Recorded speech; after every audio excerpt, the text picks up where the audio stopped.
Hola estudiantes, ¿se perdieron la clase de literatura? Yo los voy a ayudar. Hoy vamos a ver el primer video sobre las vanguardias del siglo XX.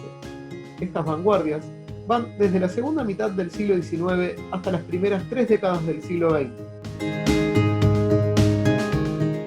Con la corriente del romanticismo, ya se rompe la relación entre el artista y el público, donde al artista no le interesa el gusto del público, sino que la obra sea sincera consigo mismo. Francia se convierte en uno de los centros fundamentales del arte en Europa. La corriente del simbolismo ya va a marcar una línea que va a conducir a las vanguardias. La ruptura con lo establecido en el arte, la disidencia contra los gustos de la burguesía y la búsqueda de la innovación. Mallarmé, en sus divagaciones de 1897, va a presentar un conjunto de textos que ya reflejan su doctrina estética que apuntan a lo vanguardista. En el poema Una copa de algunos, publicado el mismo año, se inicia la literatura de vanguardia.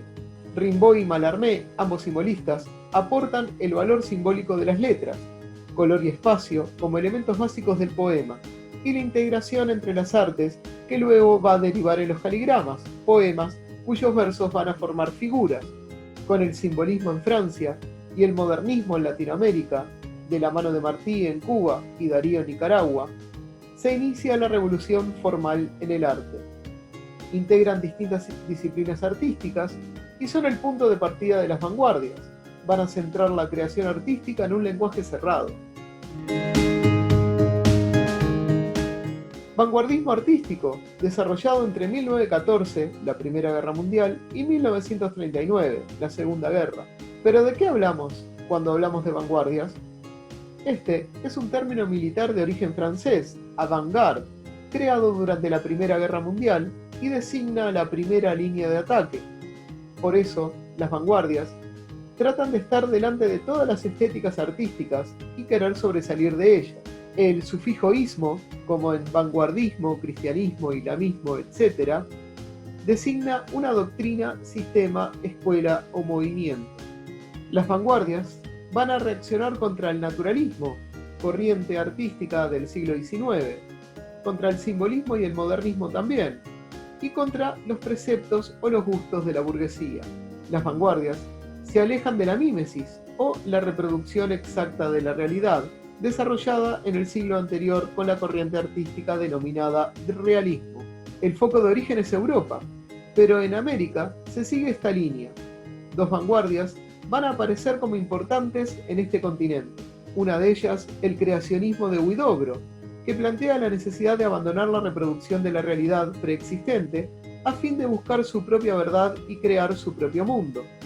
Surge en 1917 y Huidobro concibe al poeta como un pequeño dios con poderes para crear con la palabra un mundo que no existe. Por otro lado, tenemos el ultraísmo de Borges, donde se condensan elementos de distintos ismos o de distintas vanguardias. Se debe a que fue un movimiento esencialmente abierto a todo lo nuevo, sin presupuestos teóricos determinados. La modernización trajo consigo un gran progreso técnico. En 1898 el auto, en 1906 el avión. Esto provocó que se comenzara un gran gusto por la velocidad y las máquinas.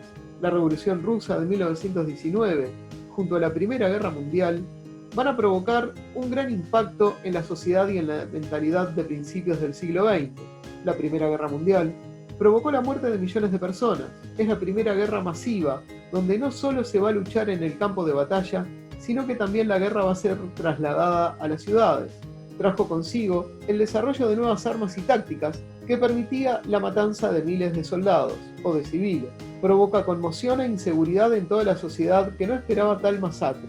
La creación de grandes ciudades también va a provocar que el hombre se sienta perdido en ellas. Las vanguardias creen que la modernización provoca la alienación del hombre, el cual se ve perdido, inseguro y sorprendido. El final de la Primera Guerra Mundial trajo consigo el desencanto y el desasosiego ante tanta destrucción y muerte, crisis del capitalismo liberal y de las instituciones parlamentarias bajo las que se produce la guerra, y un replanteamiento general de las bases de la cultura y de la civilización occidental. Esto va a desembocar en una búsqueda de nuevas formas de cultura, convivencia y organización. Crisis de la representación. Ahora los artistas postulan una manera totalmente diferente de ver el mundo y de expresarlo. En los siguientes videos vamos a ver las características específicas de las vanguardias más importantes y las influencias que vinieron fuera del arte. Nos vemos en la próxima.